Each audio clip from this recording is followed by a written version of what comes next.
அனைவருக்கும் வணக்கம். நேற்று ஜனம் தொலைக்காட்சியில் நான் ஒரு நிகழ்ச்சியை பார்த்தேன். அதில் தெருமுனை பிரச்சாரம் திமுகவினர் செய்து கொண்டு இருக்கிறார்கள். அதில் செய்தி தொடர்பாளர்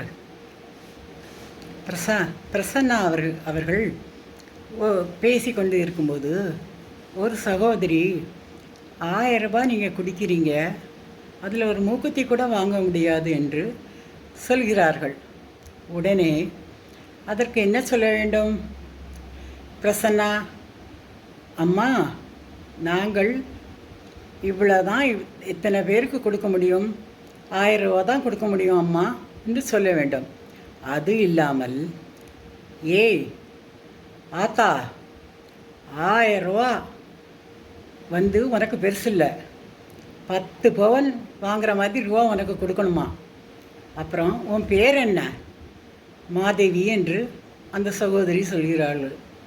நீ ஒரு நாளுக்கு எவ்வளோ சம்பாத்தியம் பண்ணுகிறாய் என்று கேட்க, அந்த சகோதரி நான் 300 ரூபா ஒரு நாளைக்கு சம்பாத்தியம் பண்ணுகிறேனுங்கிறாங்க.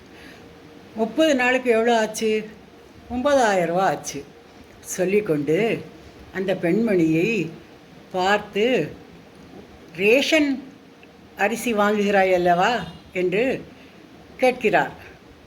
ரேஷன் அரிசி இவங்க அப்பா வீட்டு சொத்துலையா கொடுக்காங்க மக்களுக்கு? மத்திய அரசு, மோடியின் அரசாங்கம் இலவசமாக கொடுக்கிறது. இவர்கள் அதற்கு ஸ்டிக்கர் ஒட்டி நான் என்று விளம்பரம் செய்கிறார்கள். அத்தனை சலுகைகளையும் ஸ்டிக்கர் ஒட்டி தான் செய்வதாக தமிழக அரசு காட்டிக்கொள்கிறது. மேலும் இந்த பிரசன்னா சொல்கிறார், 9000 ரூபா வருஷத்துக்கு இவ்வளோ ஆகுது, அந்த கணக்கு பார்க்கும்போது வறுமை கோட்டுக்கு கீழே வரமாட்டீங்க, நான் அதை ஸ்டாப் பண்ணிடுவேன்னு. என்னங்க, ஐடி பார்க்கலையா அந்த சகோதரி வேலை பார்க்கிறார்கள்?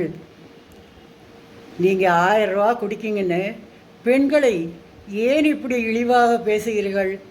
ஓசி பயணம் என்கிறீர்கள், 1000 ரூபா கொடுக்க போது ஓசி என்று சொல்கிறீர்கள். இதெல்லாம் உங்கள் பயிற்சி பட்டறையில் நீங்கள் திமுகவில் கற்றது இதுதானா? பெண்களை இழிவுபடுத்துவது. மேலும் ஒரு அமைச்சர் பொன்முடி அவர்கள் பெண்களை மிகவும் கேவலமாக பேசியுள்ளார். அவரை பதவி நீக்கம் செய்யாமல் மதிப்புக்குரிய முதல்வர் ஸ்டாலின் அவர்கள் ஏன் வைத்து கொண்டிருக்கிறார்கள்? மேலும் இது இப்பொழுது என்று இல்லை, அவர்களுடைய பழைய கதையும் அதுதான். மதிப்புக்குரிய மறைந்த முதல்வர் முன்னாள் மேடம் ஜெயலலிதா அவர்கள் சட்டசபையில் அவர்கள் சாரியை பிடித்து இழுத்து முடியை பிச்சு ஒரு தலைவர் செய்தார். அவர் இன்று அமைச்சர் பதவியில் இருக்கிறார், துரைமுருகன் அண்ணன். அப்படிப்பட்டவர்கள் பெண்கள், சமூக நீதி, சனாதனம் அதையெல்லாம் பற்றி ஏன் போய் பேசுகிறார்கள்? பெண்களை மதிக்க கற்றுக்கொள்ளுங்கள், பிறகு நீங்கள் வாக்கு செய்கிறீர்கள். நீங்கள் இப்படியெல்லாம் பேசாதீங்க. தயவு செய்து முதல்வர் அவர்களே, இவர்களெல்லாம் கண்டித்து நீங்கள் இவங்களுக்கு அறிவுரை சொல்லவும் நான் தாழ்மையுடன் உங்களை கேட்டுக்கொள்கிறேன். நன்றி, வணக்கம். பாரத் மாதா கி ஜெய்.